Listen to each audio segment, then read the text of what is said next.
diketahui n plus 1 P3 sama dengan n P4. Maka nilai n yang memenuhi adalah. Untuk menyelesaikan soal seperti ini, maka kita harus mengetahui dulu rumus dari permutasi, yaitu untuk NPR, rumusnya adalah n faktorial dibagi n min r faktorial. Maka n plus 1 P3 sama dengan n P4 bisa kita tuliskan ulang menjadi dalam bentuk faktorial seperti ini. Maka kita peroleh n plus 1 faktorial dibagi n plus 1 minus 3 faktorial sama dengan n faktorial dibagi n min 4 faktorial. Kemudian kita bisa sederhanakan menjadi n plus 1 faktorial dibagi n min 2 faktorial sama dengan n faktorial dibagi n minus 4 faktorial.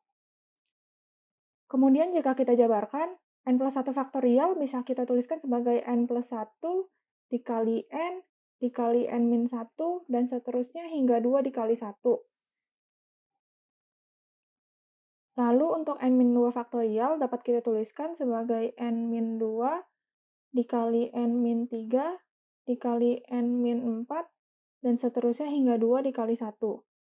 Sama dengan n faktorial dapat kita tuliskan sebagai n dikali n min 1 dan seterusnya hingga 2 dikali 1. Dan n min 4 faktorial dapat kita tuliskan sebagai n min 4 dikali n min 5 dan seterusnya hingga 2 dikali 1.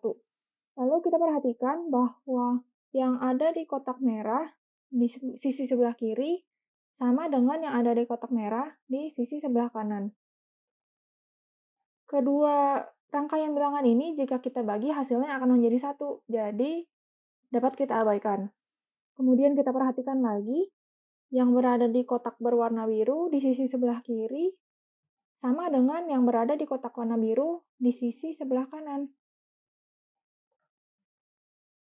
Karena rangkaian bilangannya sama untuk kedua sisi, maka jika dibagi hasilnya akan menjadi 1. Maka dapat kita abaikan juga. Maka persamaan yang tersisa hanyalah n plus 1 sama dengan n min 2 dikali n minus 3, karena penyebutnya kita pindahkan ke ruas sebelah kanan. Sehingga persamaan ini dapat kita tuliskan sebagai n plus 1 sama dengan n kuadrat dikurang 5n ditambah 6. Lalu kita akan sederhanakan agar menjadi 0 sama dengan n kuadrat minus 6n ditambah 5. Lalu kita bisa faktorkan n kuadrat minus 6n ditambah 5 menjadi n minus 5 dikali n minus 1.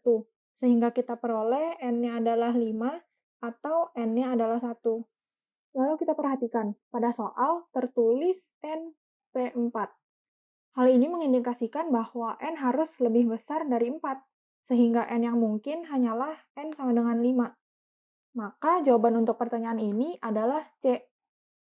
Sampai jumpa di pembahasan selanjutnya.